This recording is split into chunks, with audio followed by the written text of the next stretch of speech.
It is very hard to overstate the foulness of America's broken politics, of the broken media, our broken political parties, our broken politicians and elected officials. But the debate around whether Trump's arrest is actually good for Trump is certainly evidence that there are new depths to plumb. The idea that the debate we're having is it good for Trump? Will it help him? Shows the perversion of this moment of time in democratic governance in the United States. Well, let's step back from that and analyze it on two fronts. First, what is the fuel of the MAGA movement? It's grievance, it's resentment, it's victimization. So anytime that Donald Trump gets to cast himself as a victim, play the role of the martyr, it's good for Trump, because this is the narcotic that the MAGA base gets high on. It excuses them from their life's choices and consequences. It's the laziest philosophy that's ever been, because it immunizes everybody from all things, particularly their personal decisions. Everybody gets to be a virtuous victim now. They all get to be the victim of unseen plots and hidden forces, like the George Soros-funded District Attorney Alvin Bragg. Now, as a simple piece of analysis, is it a good thing for a presidential candidate to be indicted and under criminal investigation in multiple jurisdictions? It's not. Is there legitimate worry that the Manhattan District Attorney may not have a solid case? That he may be politicized? Sure. The proof will be in the details, and it's important to remember that every criminal defendant in the United States is innocent until proven guilty beyond a reasonable doubt. And that particularly applies to President Trump. And it applies to him in a singular way. His opponents must be better than his committed fanatics.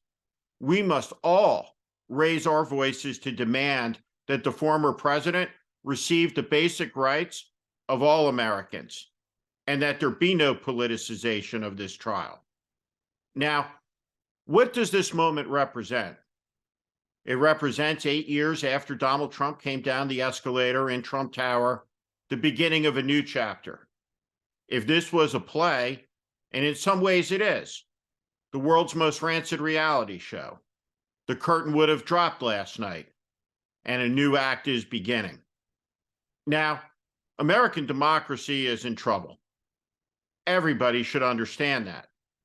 And it's in trouble because so many millions of Americans have lost faith in the idea that we are a government of the people, by the people, for the people, a government of law, not a government built around a cult of personality, not a government built around the whims of a maximum leader. There used to be books that were required reading in American schools, books like Animal Farm in 1984, to demonstrate the dangers of totalitarianism, of autocracy, of a collapse of freedom. The most monumental event in world history was the Second World War, and the United States was a victorious power. When that war ended and 80 million people around the world stood dead, murdered by the madness of the dictators that rose in the 1920s and 1930s, we wondered, could that ever happen here? Well, the answer to that question is in, and it's loud and clear. It sure could. And in fact, it's happening. How do we know? Well, we know because the overwhelming majority, and by overwhelming majority, I mean nearly every elected Republican to any office up and down the ballot, from the lowest local office to the highest federal office, has surrounded Donald Trump and made politics higher than the rule of law. What they've done is asserted that this charge is illegitimate. They have subverted the criminal justice system in the name of defending a political figure who they demand be given power despite him being rejected for it and from it by the American people. We have to face reality in this country.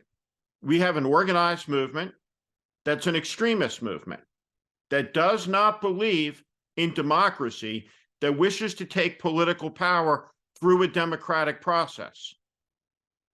Donald Trump is faithless to American democracy, but more importantly, so is Kevin McCarthy, so is Elise Stefanik, so is Jim Jordan, so is Andy Biggs, and so is Marjorie Taylor Greene. We have a pack of extremists who have come to positions of power, and every day the previous day's lies are removed from the record by the media that questions them seriously and credulously about what it is they have to say about great issues of the day, including a criminal indictment of a president of the United States. We saw the man standing on the side of the road outside of Mar-a-Lago waving like a German stormtrooper the Maga flag in defiance of what? Democrats? No. In defiance of the rule of law. In defiance of the idea that no person in America is above the law. That the rule of law is supreme. From the very beginning, there was a question at hand from the moment that Donald Trump said the only election that was legitimate was one where he won. And that question was, who would follow Donald Trump across those icy waters? Who would breach the line and upend what is foundational and fundamental to the continuation of the American experiment? The idea that the people are sovereign and therefore the people pick their leaders. Well, it turned out nearly every elected Republican got in line and followed Donald Trump across those icy waters to the other side, where there is no democracy, where the people are not sovereign, where the ego, the vanity, and the lust for power and attention of one sick man overwhelm the entire history of the country. And so there's a great question at hand for the American people who are called on to decide. Are we ready to end democracy in the United States of America and to turn over the future of our children and our grandchildren to the Trump family, their associates, their accomplices, who will do and say anything to you for power? We have arrived at a moment of public degeneracy of the highest magnitude because of the cowardice of men like Kevin McCarthy and Ted Cruz and Josh Hawley, who will look into a camera and say anything if it benefits them or their party. The country be damned. And they get away with it because there's money in it. They get away with it because the show must roll on. And so here we stand at the edge of a new chapter where one of America's two major political parties, the party of Abraham Lincoln, ironically, has dug itself into a position.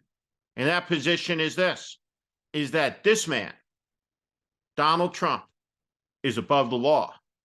This man can do whatever he pleases, whatever he wishes. This man faces no consequences, or else there will be political violence. No Republican has come forward and said, I have serious misgivings about this prosecution, but this is how the American justice system works. The truth is, millions of people across the country have been indicted for crimes, misdemeanors, felonies.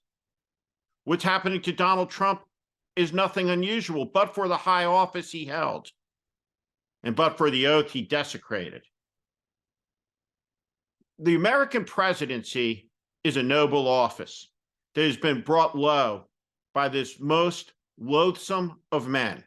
Donald Trump has been a cancer on American society for the last 8 years. He has divided and sundered the Union, and he has ignited a real-life fascist movement.